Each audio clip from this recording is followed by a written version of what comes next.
Pseudo subject হচ্ছে false. False মানে আমি আবার বলছি আছে সাবজেক্টের জায়গায়, মনে করো এটা সাবজেক্ট রূপে কাজ করবে না। তাছাড়া কেন ব্যবহৃত হচ্ছে, ওই যে বললাম অস্তিত্ব প্রকাশে।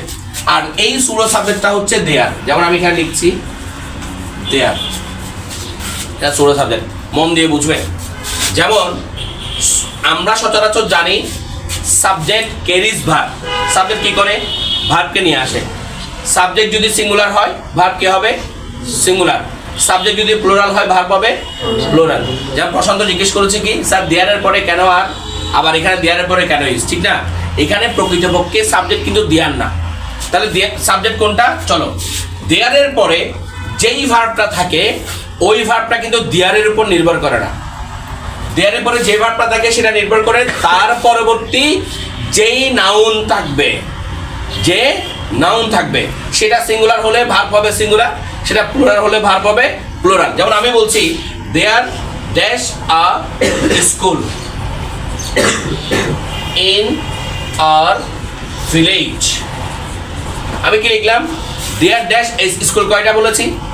একটা স্কুল। আমাদের গ্রামে একটা স্কুল আছে। স্কুল কয়টা? একটা। তাহলে দেয়ার ইজ হবে। তোমার যদি পাস্ট টেন্স হয় সেটা হতে পারে দেয়ার ওয়াজ। ক্লিয়ার?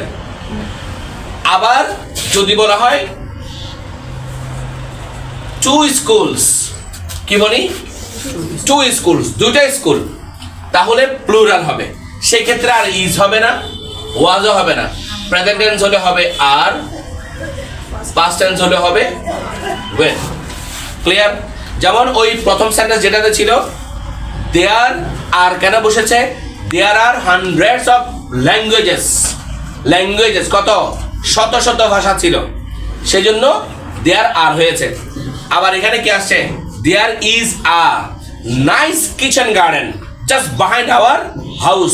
আমাদের ঘরের পেছনে একটা কিচেন গার্ডেন আছে। তাহলে বাগান কয়টা আছে? একটা, সেজন্য দেয়ার ইজ হয়েছে। ক্লিয়ার?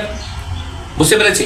তাহলে দেয়ার হচ্ছে ফলস সাবজেক্ট, যেটাকে বলা হয় সুডো সাবজেক্ট, যেটা আছে সাবজেক্টের জায়গায়, সাবজেক্টের কাজ করবে না। এক কথায় দেয়ার ব্যবহৃত হয় অস্তিত্ব প্রকাশের জন্য। কিসের জন্য? অস্তিত্ব প্রকাশের জন্য। মানে বাগান আমাদের ঘরের পেছনে আছে, মানে বাগানের অস্তিত্ব আছে। গড়ে? বুঝতে পেরেছি?